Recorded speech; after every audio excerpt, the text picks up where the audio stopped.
संपूर्ण महाराष्ट्रात लोकप्रिय झालेले आमचं @कागल लाईव्ह या चॅनेलला लाईक करा, बेल दाबून सबस्क्राईब करा.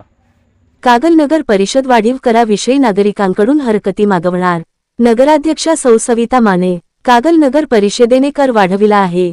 दर 4 वर्षाला कर वाढत असतो, परंतु अनेक कारणांमुळे कर वाढवण्यात आला नव्हता.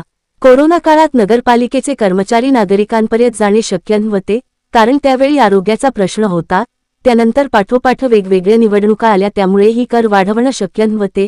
आता प्रशासन व इतर गोष्टींचा वाढलेला खर्च, त्यामुळे कर वाढवल्याशिवाय ताळमेळ घालणे शक्य नाही. म्हणून ही करवाढ केलेली आहे. नागरिकांनी आपल्या हरकती लिखित स्वरूपात प्रभागवार मांडाव्यात. त्या आम्ही जिल्हाधिकाऱ्याकडे घेऊन जाऊ. योग्य तो निर्णय घेऊ, असे नगराध्यक्षा सौ सविता माने पत्रकार परिषदेवेळी म्हणाल्या.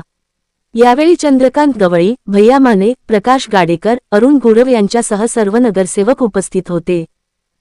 जी नोटीस पाठवली गेलेली आहे 1965च्या अधिनियमाप्रमाणे दर 4 वर्षांनी ही करवाढ होणे क्रमप्राप्त आहे आणि त्यानुसार 2020 साली ही करवाढ होणे आवश्यक होतं. पण त्याच वेळेला कोरोनाची महामारी आणि त्यामुळं कर्मचाऱ्यांच्या आरोग्याच्या दृष्टीनं प्रत्येकाच्या घरात जाऊन ही प्रत्येकाच्या घरापर्यंत पोहोचणं, त्यामुळं करवाढ होऊ शकली नाही.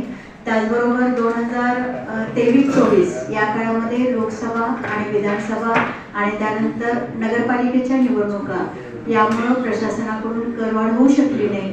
आत्ता ह्या ज्या करवाढीच्या नोटिसा लोकांपर्यंत पोहोचलेल्या आहेत, त्या एक करवाढ करणे क्रमप्राप्त आहे हे नागरिकांपर्यंत पोहोचवणं आणि त्यांच्या हरकती घेण्यासाठी म्हणून ह्या नोटीस लोकांपर्यंत पोहोचवलेल्या आहेत.